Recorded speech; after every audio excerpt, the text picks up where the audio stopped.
quarterly reviews. I'm drowning, so give me a shout out if the world's going to end. Devindra Hardawar and I had a chance to check out Kathryn Bigelow's latest film, House of Dynamite, which is streaming right now. It's been so long since a Kathryn Bigelow It's been like movie, 7 years. 7 years since Detroit. Yeah. In order to discuss this movie, we need to discuss the basic structure of the movie. So if you don't want to, and the premise of the movie. So if you don't want to know those things, tune out. But here's the basic premise of the movie. I'm reading from online. When a single unattributed missile is launched at the United States, a race begins to determine who is responsible and how to respond. End quote. Mm-hmm. And I will just say that for the first, so what happens in this movie is the first 35 minutes or so shows you what happens when this missile is launched and how like the various organs of the United States military and government respond to it. But it's the first response, the people who the initial responders, as it were, dealing with it. Yeah. And then the movie then rewinds and plays back the same events from a different perspective. That's cool. And you go deeper and deeper to like generals and then to top level. What will the president do about this? Right. That sounds awesome to me. It sounds awesome, doesn't it, Jeff? It sounds awesome. Yeah. It sounds awesome. I mean, look, I have two big overarching thoughts about this. Number one, I really appreciate what this movie's trying to do, which is, I read Annie Jacobson's book, Nuclear War, A Scenario. It's excellent. Yeah. And it kind of... That was some, good time reading with that book, but yes. Oh, yeah. I mean, so essentially what happens in that book, which I believe has been optioned by Denis Villeneuve. I don't... now that this movie, House of Dynamite, exists, I don't see how they would make that movie, honestly. Like, it would be like a Deep Impact Armageddon situation type deal. Yeah. So I don't know how they're going to do that. Anyway, but point being, in reality, if, let's say, Russia or North Korea were to launch a nuclear missile at the United States, it would take approximately 30 minutes for it to hit somewhere in the continental United States. Mm-hmm. And this book, and also the movie, this book, Nuclear War Scenario, and also the movie House of Dynamite, shows you virtually in real time what would happen in that case, in that situation.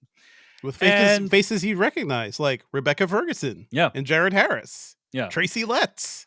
Yeah, and Tracy Letts is awesome. And the short version of the story is you want very smart, capable, calm, cool, collected, measured people in charge. That is one of the big lessons that you take away from the book and the movie is like, hey, these people who are like making life or death decisions for billions of people, they need to be smart and they need to be good at their jobs in order for this to even have a chance of going okay. But basically, made a terrible mistake in that case. Yeah. Really? I mean, it's just dawning on me now, but it does seem... Yeah, think about it, Jeff. It does seem like we made a terrible miscalculation. You know, first of all, Jeff, I agree. But secondly, I think that... I don't want to get too much into this, but like, I honestly think, in my opinion, when people were casting their votes, or when people cast their votes in general, I don't think they think about this situation. Like, I don't think they're thinking about really, or anything really. I don't think they're thinking about this. And what I appreciate about the movie House of Dynamite is it puts this situation at the forefront of people's minds. It helps you to imagine what would the people in charge of our government do if this happened. And like, this is what it looks like when semi-competent people are in positions of power and control in this movie. Yeah, you know, and I guess honestly, that's one of the big flaws of the film is it has a kind of like this movie could have been made in 2010 or 2012, right? And you would not need to change it. Like nothing in the movie really acknowledges our current reality in any way. So like, that's just one aspect. It doesn't have to because the nuclear bombs don't care. It doesn't care who's in power, right? Like, but you know what I'm saying? Nothing acknowges our current political reality. Is what I'm saying. It's like this dream, like Sorkin West Wing fever dream from like 10 years ago. Like, it not feels like an Obama era movie. Actually, it's an Obama era movie. It doesn't have any, doesn't acknowledge anything that's going on. Okay, so that's my point number one. My point number two is, and this is a common complaint I've seen. Not enough insight is added by repeating the story additional times. in general, if you show like Rashomon, right? Like if you watch Rashomon, the prototypical example, those stories are vastly different. Like each time they retell the story. That's about their memories of a thing, not the direct timeline. Yeah. Hey, this is what happened from this perspective. But like in my opinion, not enough insight is gained from repeating the story, and as a result, by the end, the thing has completely lost all momentum. And it feels honestly like a pretty big waste of time to me.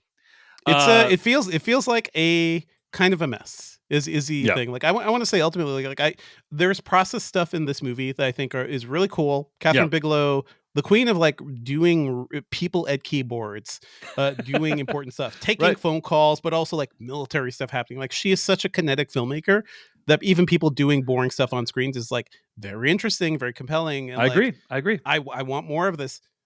But the problem with this movie is that the script is by Mr. Noah Oppenheim.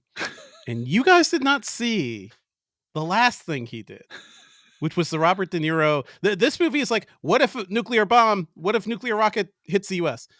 His other show on Netflix, what if cyber attack destroys U.S. economy, and U.S. infrastructure? Very similar, actually, because it's also process heavy and kind of nerdy. In that one, Robert De Niro is the only person who can save us from this because he's a former president, yada, yada. Dude gets a little too like up his own butt, I think, about the perspective and not like really making us care about these characters or doing anything interesting with those different perspectives. Because the tension of like, oh my God, there's a bomb going off. Early responders like, yes, we're going to try to stop this. There's tension there, right? You repeat that 3 times, that tension is lost. You kind of have a sense of like what's going to happen. So there is no tension here. Weirdly enough, it seems like this could have actually been a pretty decent 5 or 6 episode Netflix like series where you could really like spend time in those perspectives and maybe actually build up something. I think the big criticism with this movie is that you don't get any answers. Like this is strictly about this scenario. Missile appears. What do you do? And for 2.5 hours, everyone's like, oh shit. Yeah, well, let's not talk about how the movie ends. I'm not going to say. I'm just saying. Let's not talk about the movie ends. It just ends. I think we can safely say that Devindra and I have found the movie very unsatisfying. Okay, and we can leave it at that. For many reasons. But and you're talking about Zero Day, right? The Robert De Niro Netflix movie. Zero Day is the name of the show. Which nobody saw, but is basically the same thing. And I feel like it's sort of like we're getting research thrown at us, right? And not like narrative, not like story or characters. And Bigelow has, since Hurt Locker, right? Hurt Locker and Zero Dark 30, it felt like she was combining her action movie talents with like telling important stories, but also doing it, making political thrillers that felt kinetic and interesting, but also like had a bigger message and was saying something more about the world. Other than the fact that, hey, it'd be pretty bad if somebody did this. It sure would be bad. Jeff, did you know if somebody launched a potential warhead at the United States, that would be bad? I don't know if real bad. Did you know just that? Realizing it now, but man. Yeah. Well, would you like to watch a 2-hour movie that attests to the same thing? 2.5 hour movie. The other thing about this movie, though, is that as I started watching it, I was like, oh, we're not going to seeing a fully intact White House is now a thing of the past. Yeah, all the movies are wrong. All the movies are inaccurate. We've lost verisimilitude on the movies. It's not about being. Good thing more Aaron like Sorkin didn't make The East Wing. You know what I'm saying? Because then the movie would have aged. The show would have aged really poorly. I have to change the title to The Ballroom. But it was sort of like that moment where it's like, oh, this thing that happened that nobody expected this week that basically made history. It was like, oh, kind of 9/11 ourselves, didn't we? Because it's like watching things before 9/11's like, oh, the Twin Towers are there. That's weird. That's a different world we were living in. Now seeing anything with a fully intact White House is like, that's a whole different world. That was just before last week. Well, it's a good thing people are really upset about it, and all the lawmakers are talking about it all the time. It's a good thing. It's a good thing people are making their objections known publicly and repeatedly. But Jeff, go ahead. What were you going to say? No, I don't need to pile on.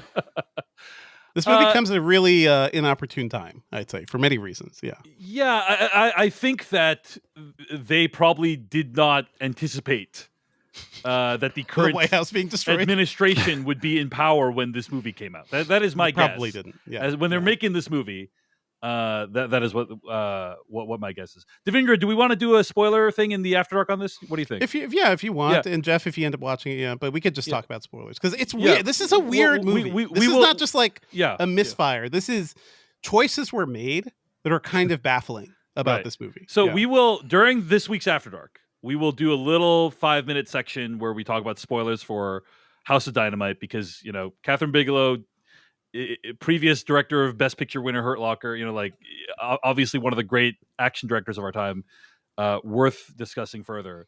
And she should be making. I want her to make more stuff. Is the thing, like all the directors who were big in the 80s and 90s are like now hustling to make as much shit as they can. The ones who are still in power or still like producing stuff, they're rushing to make stuff while they can. And I really wish she didn't have to spend like 7-8 years waiting for her next project.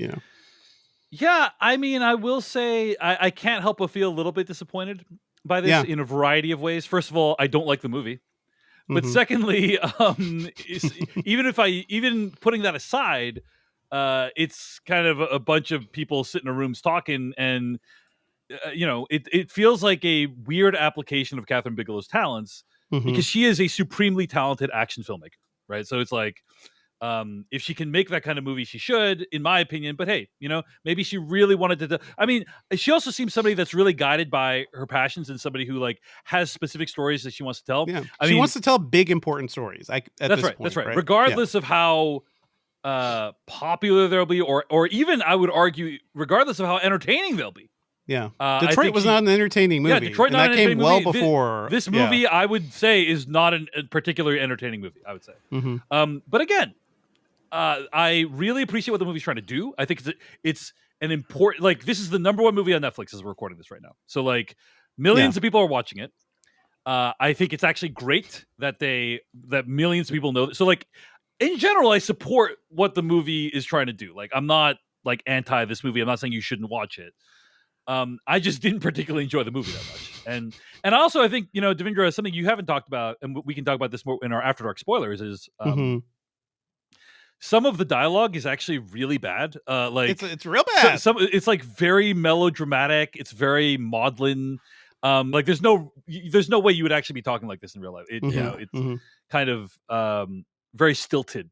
As brothers who've been estranged for 3 years, it makes me wonder what you want for lunch. Imagine that level, but for talking about our nuclear attack countermeasures, basically. Or also just random scenes involving the vice president's daughter or something. Just like things happen. It's wild what happens in this movie. Things happen. So anyway, yes, we can talk more about this in the After Dark. But yeah, Devindra, would you recommend this overall? Like, I'm not. I would say if you like. Here's the thing: if you are a Bigelow head like myself, if you like the whole thing of like smart people doing things that they've been trained for and seeing that grit and seeing like, okay, I've been prepping for this.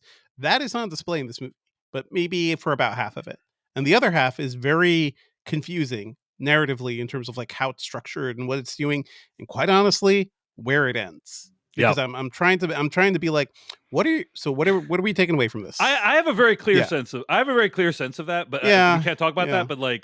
But so the way the movie ends makes clear what the movie's trying to do, and I get that, and also I am annoyed by what the movie's trying to deeply do. unsatisfying. So it's like both things can be true.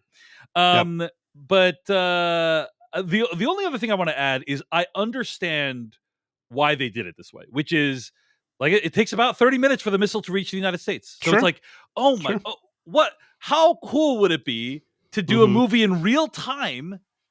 And then, that's only 30-minute movie. So then it's like, if only we had a mechanism for telling stories between 30 and 45 minutes from different perspectives, in different, with different narrative containers. Yes. We call them like a container for 45 minutes of narrative. Episodic containers. I wish there was a word, maybe episodes you could think of them as.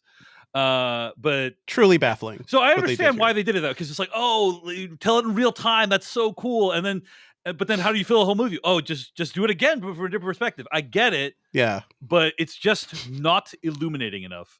The 24 writers are looking at this, be like, "Huh? Not so easy, is it?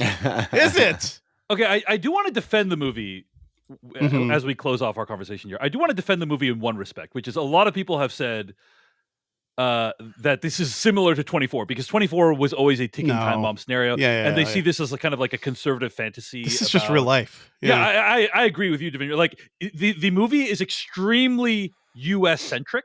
It is extremely barely anyone outside of the U.S. exists in this movie. But I don't think they exist as threat objects, right? This is that's right. This is the worst thing that can happen to this country. Everyone in power is like, oh shit. Like, what do we do? What do we do next? And I really like Idris Elba in this because he is a president who's just tired. He's just dead. Yeah, he's like, what? That's his one. I got a basketball thing to do. What's next on my schedule? Oh, nuclear rocket headed right to us. Yeah. Okay. Yeah. Great. Great. So, but I do want to defend the movie. Like people are saying, yeah, this is like a 24 conservative fantasy, and I don't actually agree with that. I think this is actually what would happen in real life. Like it doesn't matter if it's conservative or liberal. Like this would happen in real. Some version similar to this would happen in real life. If it were more heightened, if this was like a 90s political thriller where like, they don't even name who it could be from. There's things we don't know. Right. It's just like threat. Threat exists. People respond to threat like white blood cells in your bloodstream, when you're getting sick. Like you're seeing the process. Yeah. And that there are cool things to that. So if you like Kathryn Bigelow stuff, it is worth watching. Yeah. Just don't expect too much. I agree. I'm a diehard Kathryn Bigelow fan, so I'm going to watch whatever she does. And I think that, therefore, if you're a Kathryn Bigelow fan, you should watch this as well. And also, I love the first, I thought the first 30 minutes, 40 minutes were great. Were great. Rebecca Ferguson staring at big screens, projected screens, furrowing her brow. That's cinema. I thought the first 40 minutes was like, this is awesome. This is great. And that's where the movie should have ended. I think a nuclear missile could have hit us in the time you guys were talking about that movie. Probably, Jeff. And now we know exactly what will happen should that occur. Yeah. I'm sorry to hear you say that, Jeff, because I thought our conversation about this was riveting and went by super fast. I don't need to watch this in like the first 2 minutes. But, Next week we'll hear Jeff's perspective. Not if you're a big ahead, Jeff. Yeah. Anyway. We'll hear Jeff's perspective of hearing our review next week. We'll see how entertaining that is. Imagine if you got to hear your perspective of hearing our review, Jeff. That's what this movie is like. Yeah. Okay. All right. Well, we are going to stick around for a little bit longer to talk about the ending of A House of Dynamite. But Jeff Kanata is taking off because he has not seen the film. I haven't seen it. See you guys later.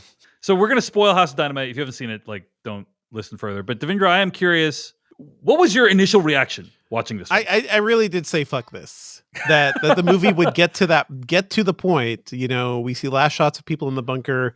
We see the vice president just kill himself because he couldn't quite do this. I think that was the Secretary of Defense, actually. Oh yeah, Secretary of Defense, Jared Harris. Yeah. Jared Harris, love him. I'm going to say his character was awful in the movie. Like I thought that character, Jared Harris is awesome, but his character was bad. He had this whole daughter thing that was very melodramatic. He has a daughter in Chicago. He had all of his dialogue was very. It might be realistic, but it was very like what? Like I can't believe we didn't stop the nuke. Like very, very over the top, very stilted, over the top dialogue. I thought that character would exemplified some of the worst aspects of the film. Okay, anyway, all that said, we get to the end of the movie. I felt cheated. Yeah, I think that's ultimately that immediately was like, oh, so I see what you're doing here, and this is a really interesting narrative exercise. That does not make a good movie. That does not make a really compelling or interesting experience, I'd say, which is why I was saying. Weirdly enough, this thing would have been better off as a Netflix series where similar to, I don't know, to really convey this whole thing. What if a nuclear bomb actually went off in America? How do we respond to that? 24 did it. It happened in 24. We didn't get to, it happened in the middle of a desert in 24, right? But to really look at the logistics of that, how would we respond? How would we react to that? To me, that's a really interesting part. And as the movie was getting really interesting, it just kind of ends. So I feel like it's an incomplete statement. And it just feels so disconnected and disjointed because it didn't have enough time to really sit with these characters and let us really understand everything that was going on. So that part of it just made me feel cheated. Yeah. I still feel like it's seeing people good at their jobs trying to do a thing on that level, the process level, it's entertaining, but I wish it gave me more. I think that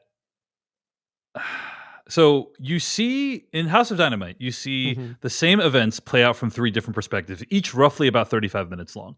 Yeah. And at the end of each segment, the president needs to decide whether to launch a counterattack. Now, I believe that he needs to decide this before the missile has touched down and detonated, right? Like the missile from probably North Korea, but they're not even sure. By the way, apparently one of the most unrealistic parts of the movie is that they wouldn't be able to determine where the missile's from because you can also just look at the missile. Like you can you can have a camera on the missile and try to see where it's from, so and people will be able to identify where it's from. So that's apparently unrealistic. But I've also read commentary that our hit rate for actually stopping a missile is actually much lower. It's much lower. I think they say it's like 60% in the movie. Yeah. But there's actually a segment of the movie that's called hitting a bullet with a bullet. That's how hard it is to hit a nuclear missile coming towards the United States. It's like trying to hit a bullet with another bullet. It's very, very hard. It has a very low success rate. So that was so ridiculous when everyone in the conference call is saying, what? This is what the low likelihood is? Isn't it your job to know this? Yeah. I mean, I can understand that they might not know, but just the over-the-top way in which they expressed that, I thought was very kind of ripped me out of the movie. Okay, so anyway. We're looking at the highest level ranking like generals and like defense people in the country. They should at least know at a base level if the scenarios they go through. What if a nuclear, missile was launched at the U.S.? I feel like that's a thing people should know. But anyway, yeah. Well, I read the Annie Jacobson's nuclear war scenario book, and one of the things that I thought was really profound about the book is presidents don't like to think about this stuff. Yeah, like people can say, hey, this is really important. Like, we need to go over what happens every 30 seconds when a nuclear missile's launched. And the president's like, you know what? I have other things I want to do. Like, I want to build a ballroom. I need to make sure the toilets are made out of the stuff, or literally whatever they're doing. Devindra, would you want to spend your time thinking about this? You and I would have a base level preparation. Like, here's the thing: we're preparers, Dave. Like, we plan for scenarios. Absolutely. Like I feel like we would, but absolutely no. You and I have that desire, but I think most people don't like to think about the end of the world. And so, if I were president, first thing I'd be like, okay, how fucked are we? What do we need to worry about right here? And I feel like nuclear missile is up there on the list of threats. Right. And one of the things I actually really liked about the film is I think Greta Lee, right, is the plays a national security advisor at a Civil War reenactment for some reason. At a Civil War reenactment for some reason. And do you see, Devindra? It evokes times when men fought other men in the heat of battle. It's just a cycle of conflict and violence that we live in. This is just the current contemporary version of what that was. Anyway, but one of the things I really appreciate is them explaining why North Korea would want to launch a nuke at the United States. Right. Now the problem is I don't think they would get what they want, because what ends up happening is the United States launches a massive counterattack and annihilates the entire country. It would go badly, and maybe they're like, hey, we've priced that in and we want to do it anyway, because it's not like the country's going super well in the first place. So you get to the end of the third segment and the president is about to make the decision. And I think one of the big sort of aspects that the movie's trying to get across is, hey, these are all humans. These are all human beings. They're all just humans who care about their wives and their fiancés and going to the basketball game. And when you introduce nuclear war into that, it often makes for a weird, like people are typically not prepared for that. And so I did appreciate that. I think that by the end of the third segment, it does really run out. Like, I got that by the end of the first segment. I didn't need 2 other segments to do that. You only needed 2 segments repeating the whole timeline. I feel like unnecessary. You get to the end of the third segment, and then Idris Elba is about to launch a nuke. By the way, he says, I think first time in movie history that somebody has ever explained the title of the film preceded by the phrase, I heard this on a podcast once. I listened to this podcast, and the guy said, it's like we all built A house filled with dynamite. Without naming the podcast. We're so influential, this medium. And then Idris Elba is about to make the decision, and then he doesn't make a decision. And so you get to the end of the movie, and he doesn't make a decision. Now, I was also very frustrated by this ending. Let me defend the ending for a little bit, okay? Sure. So I don't necessarily believe what I'm saying, but I'm going to defend the ending. I've thought this all through in my head, but please go ahead. Yeah, I'm going to defend the ending, which is the point of the movie. There are several purposes of the movie. Number one is to show how woefully unprepared we are for such a thing.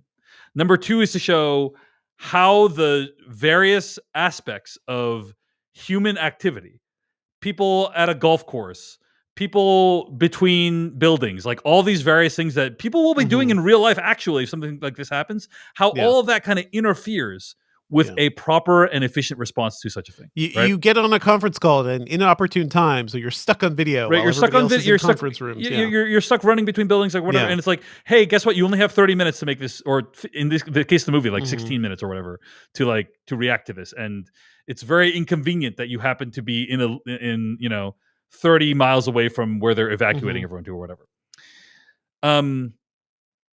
By the end of the movie's already made that point.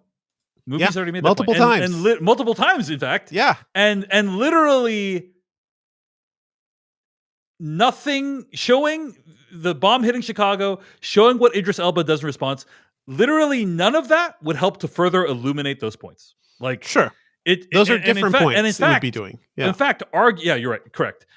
Arguably, what those things would serve to do is sensationalize what is going on. It would honestly be like pornographic, almost. Just see millions of people vaporized, and see Idris Elba launch and vaporize a bunch more people. Like, there'd be something narratively satisfying about it. There'd be something cathartic you don't have to about show it. that, but yeah. I guess even it depends on how it's presented. You're right. That's true, Devindra. I guess even saying like, "Hey, we launched it," and then having people talk about it being bad, might also still be bad in that way. Are we in the scenario where we're trying to have a realistic look at what a nuclear attack would be like in the U.S. and keep going? Like, let's do this. I'm thinking of the. Did you ever see Threads, the British film, which people talk about as like being that is like the effect of a nuclear attack on a small British town. It's horrifying. It is a horrifying, deeply upsetting thing, but it goes further and further to be like, well, how does this attack affect this town? But also beyond that, like overall civilization. Right. And I feel like there was at least something you could have done. Totally. I just don't think it's the movie they're trying to make. Like they're not trying to explore what happens after the bomb hits. Like they're not interested in that. I think they're, as a result, it makes for, in my opinion, a profoundly unsatisfying viewing experience. Yeah. But they're like, hey, the job's already done. We don't need to show you the bomb going off or anything like that. You get it. Like you already get the point, which is, we're fucked if this happens, right? Like nothing that happens from this point forward will change that. And so, so rather than give you the satisfaction of some resolution to the plot, I'm going to leave you sitting.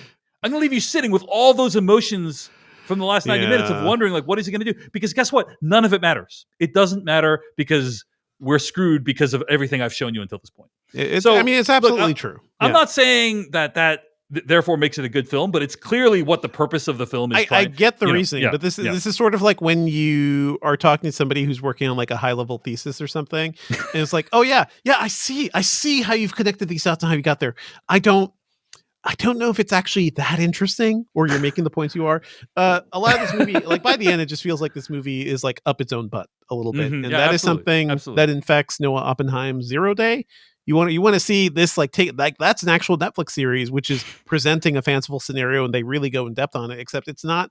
That is a far less interesting scenario, and it's not handled very well. I feel like at least this could have been something. I get the experiment. I get what they're doing. I see what Kathryn Bigelow is doing. It's the execution that just didn't fully hit with me. I mean, I do not enjoy the film. Like I think the ending makes this film into a didactic exercise and not a piece of entertainment. And even judging it on a didactic exercise, it goes on for too long, in my opinion. So I'm not a big fan of the movie, but I understand why they did it that way. But it's just not for me, and it's not something I would necessarily recommend. So anyway, Anything else, or shall we wrap it up there? I think that's it, right? I think that's it. I mean, we talked about, there are things that I liked about this movie. Go listen to our first, chat about it. I like the process stuff. I like Rebecca Ferguson. It should have been either give us more or take a different approach on this topic. I don't know. Yeah, or make it a 30-minute short film instead, I would argue. Thank you so much for watching this video of the Filmcast. Check out these other videos that we have available, and be sure to hit like, subscribe, and hit that bell icon to get other videos from us in the future. You can also go to thefilmcast.com to catch all of our audio podcast versions of all of our episodes. And support this podcast at patreon.com/filmpodcast, where you can sign up for ad-free episodes and exclusive After Darks. Thanks so much to everyone who makes the Filmcast possible.